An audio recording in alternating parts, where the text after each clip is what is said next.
नमस्कार दोस्तों, आपका स्वागत है सरकारी एकेडमी के ऑफिशियल यूट्यूब चैनल पर। देखिए, आज हम बात करने वाले हैं इन्फोर्समेंट कांस्टेबल एग्ज़ाम से रिलेटेड चर्चा करने वाले हैं।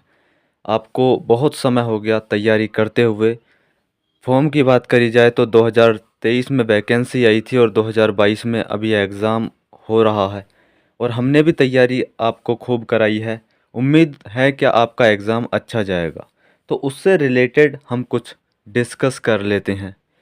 दोस्तों, आप सभी को पता है 11 मई को आपका एग्ज़ाम होना है। एग्ज़ाम की तैयारी तो हो चुकी है जो होनी थी, अब तो कुछ नहीं कर सकते। जैसा भी आपका एग्ज़ाम जाए, बस टेंशन फ्री होके एग्ज़ाम में बैठना है। ये मत सोचना है क्या एग्ज़ाम बेकार ना हो जाए या फिर हमने कम मेहनत की। अब कुछ भी सोचने से कोई फ़ायदा नहीं होने वाला है। तो पहली चीज़ तो यही है कि अब पूरे माइंड को फ्री कर दिया जाए। टेंशन फ्री होके आप बैठ जाओ, कोई दिक्कत ना हो अपने आप को भी और दूसरे को भी।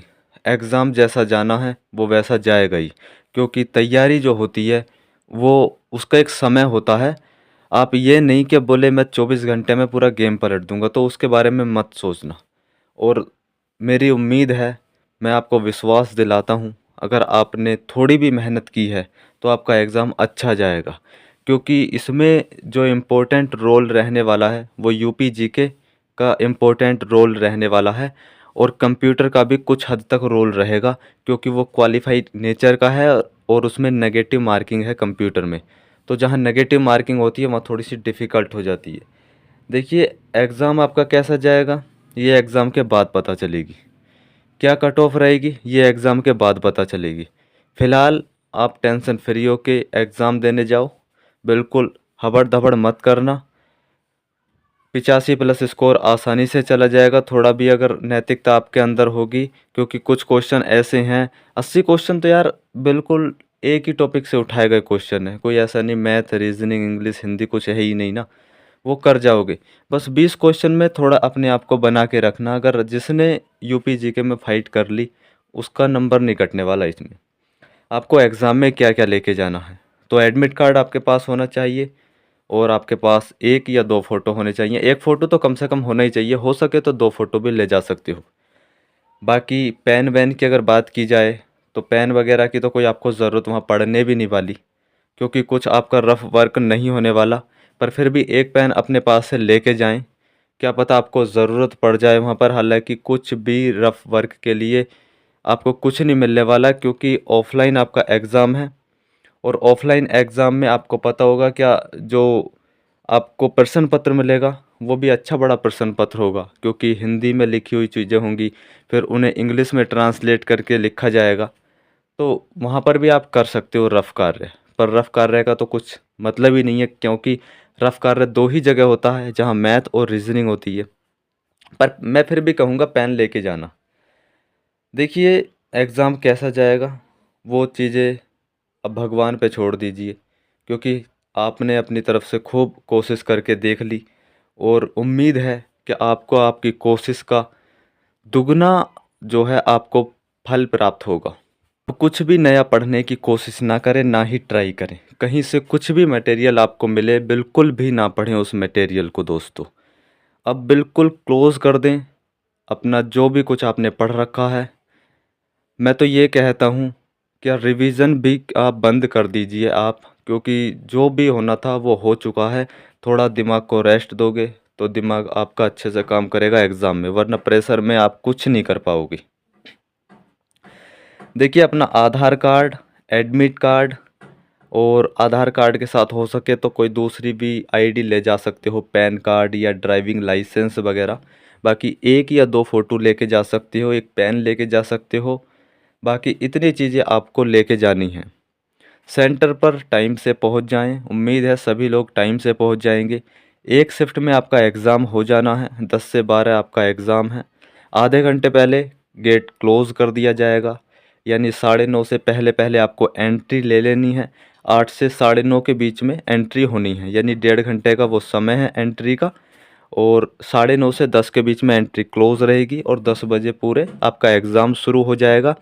और उसके बाद 12:05 पर जो आपका एग्ज़ाम है वो क्लोज़ कर दिया जाएगा। समय बहुत है एग्ज़ाम में, समय आपका बिल्कुल बच जाएगा। मैं ये कहता हूँ कि हर किसी के पास आधा घंटा तो बचेगा, कोई तैयारी करके गया हो या ना गया हो। मैं दावे से कहता हूँ समय बचेगा, क्योंकि समय की कोई टेंशन मत लेना आप, क्या हमें जल्दबाजी करनी है। अपने 100 क्वेश्चन शुरू के जो हैं, जो फर्स्ट पार्ट के हैं, उन्हें थोड़ा अच्छे से करना। बाकी के जो 50 क्वेश्चन कंप्यूटर के हैं, उनमें थोड़ी कोशिश करना क्या बेहतर हो सकें चीज़ें, क्योंकि क्वेश्चन अगर टफ़ लगे आपको, तो मैं आपको फिर एक चीज़ बताता हूँ कंप्यूटर के लिए। कंप्यूटर में आपको क्या करना है, जब कंप्यूटर का क्वेश्चन आप पढ़ो ना, तो उसके बाद में उसका जो इंग्लिश वर्जन है उसे ज़रूर देखना। कंप्यूटर का जो इंग्लिश वर्जन है उसे आप देखोगे तो वो आपके लिए बेनिफिट होगा, क्योंकि इंग्लिश वर्जन से कंप्यूटर के क्वेश्चन सॉल्व बहुत आसानी से हो जाते हैं। कभी आप ट्राई करके देखना, आपको डेफिनेटली पॉजिटिव रिजल्ट मिलेगा। और अगर इंग्लिश में भी नहीं कर पा रहे, तो फिर हिंदी में तो करना बहुत ज़्यादा मुश्किल हो जाएगा उस क्वेश्चन को। मैं तो देखो एक वो पॉइंट बता रहा हूँ आपको, जब आपको लगे कि हम इस क्वेश्चन को अटेम्प्ट ही नहीं कर पा रहे और हमें अटेम्प्ट करना है, तो फिर आप उसे इंग्लिश वर्जन उसका क्वेश्चन का देखकर उसे अटेम्प्ट करो। उम्मीद है कि क्वेश्चन सही जाएगा। 90% क्वेश्चन की चांसेस हैं वो सही चला जाएगा।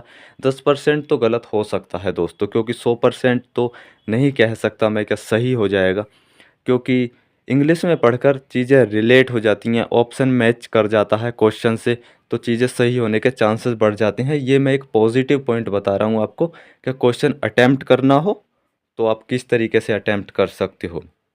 दूसरी चीज़, यूपी जीके में मिलान वाले कुछ ऑप्शन देखने को मिलेंगे। हड़बड़ाना नहीं है, वो बहुत आसान क्वेश्चन होते हैं। एक मिलान कर लोगे, क्वेश्चन बन जाएगा। ये नहीं है कि हमें चारों का पता होना चाहिए, राइट। 20 क्वेश्चन इस तरीके के रहेंगे, यानी जो यूपी जीके के 20 क्वेश्चन है उसमें आपको 2-3 क्वेश्चन मिलान वाले देखने को मिल जाएंगे। बाकी तो आपकी पढ़ी हुई चीज़ें होंगी, वही कर पाओगे आप। और फाइट इसमें वही करेगा एग्ज़ाम में जो यूपी जीके में फाइट कर जाएगा अच्छे से। मैं ये कहता हूँ जो 16-17 क्वेश्चन कर गया ना यूपी जीके में, उसका नंबर नहीं कटने वाला, क्योंकि 16-17 क्वेश्चन करने वाला दूसरी जगह भी मार नहीं खाएगा, क्योंकि वो इतना बेसिक जानता होगा कि उसे कहाँ क्या चीज़ करनी है। बचे बाकी 80 क्वेश्चन में उन्हें में बिल्कुल नहीं घबराना। धाराओं वाराओं से कभी आप सोच रहे हो कि धाराओं के भाई बहुत क्वेश्चन देखने को मिलेंगे, मैंने धाराओं के क्वेश्चन कराए हैं। एलिमिनेट का मेथड आपको पता होगा, यूज़ करके आप क्वेश्चन को सॉल्व कर सकते हो। चीज़ें एलिमिनेट भी होती हैं वहाँ पर बैठकर आप देखोगे तो। अगर पढ़ के गए हो तो, पढ़ के नहीं गए तो क्या एलिमिनेट करोगे आप, सभी कुछ एलिमिनेट कर जाओगे। तो यही थोड़ी सी चर्चा थी, यही थोड़ा सा डिस्कशन था जो मैंने आपको बताया। पेपर में बिल्कुल मत टेंशन लेना, एग्ज़ाम में टेंशन बिल्कुल मत लेना क्या बोले कैसा एग्ज़ाम जाएगा, एग्ज़ाम बेहतर जाएगा, बस ये सोचना है आपको एग्ज़ाम से पहले भी। और उसके बाद आपने तैयारी अच्छी करी होगी तो रिज़ल्ट आपको अच्छा ही मिलेगा, यानी अच्छे से भी अच्छा आपको रिज़ल्ट मिले, मैं ये चाहता हूँ। बाकी किसी तरीके का कोई डाउट है तो वो पूछ सकता है, इंस्टाग्राम हैंडल पर डायरेक्ट मैसेज करके पूछ सकता है। सरकारी एकेडमी ऑफिशियल का पेज बना रखा है, वहाँ पर मैसेज करोगे, मैसेज हमारे पास आएगा। अभी नया पेज बनाया है, तो वहाँ पर अगर पूछना चाहते हो तो पूछ सकते हो। बाकी एग्ज़ाम को अच्छे से दे के आओ भाई और सिलेक्शन लो, मैं तो यही कहता हूँ। और इसके साथ ही एक चीज़ और, अगर किसी भाई का यूपी पुलिस में हो गया है तो वो प्लीज़ इस एग्ज़ाम को स्किप कर दे, क्योंकि उससे कोई फ़ायदा नहीं रहने वाला इधर जाने से। क्योंकि वो यूपी पुलिस में जा रहा है तो वो उधर रहे, क्योंकि बाद में अभी मेडिकल भी है इसका, इन्फोर्समेंट कांस्टेबल का फिजिकल भी है, डीवी वगैरह सारी कुछ चीज़ें रहेंगी। अगर आप अब एग्ज़ाम दे के चले जाते हो तो उससे यार कोई फ़ायदा नहीं होगा, किसी की सीट ही कटेगी। अगर आप कर सकते हो स्किप तो कर देना, बाकी इच्छा आपकी है। तो इतना ही था, धन्यवाद दोस्तों।